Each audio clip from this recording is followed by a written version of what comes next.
The Form 1 Plus is a stereolithography 3D printer. Today, we're going to take a look at how it works and put it to the test against parts from an extrusion-based machine. Let's start by taking a closer look at the printer. When we open up the light-blocking cover, we can see a build platform inside. This metal plate is where the parts are made. Underneath the build platform is a resin tank. This clear window gives the ultraviolet laser a path to cure the resin. To start a print, we'll upload a file and fill up the resin tank to the indicator line. You can see the laser passing back and forth inside, hardening the liquid plastic. We'll take our printout and wash it in rubbing alcohol to get the excess resin off. The flower comes with supports on it, and we'll snip them off to finish the piece.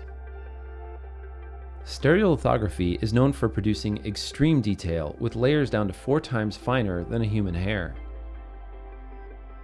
The Form 1 Plus lets us take advantage of a library of materials, so we made some other parts to show what these resins can do. A castable resin gives jewelers and engineers an inexpensive way to produce metal parts. This flexible resin is great for simulating different textures, and as we can see, this tough resin can really take a hit. Now let's compare how the Form 1 Plus parts stand up against a filament printer. The stereolithography part comes out nice and smooth, but we can see and feel the ridges on the cup printed with filament. When we break this sample piece, you can see that filament parts quickly snap along the layer lines.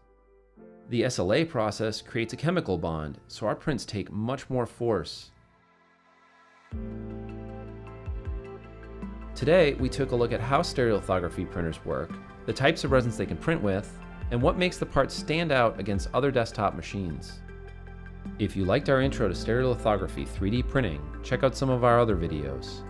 If there are more subjects you'd like to see us cover, please let us know in the comments, and we'll see you next time.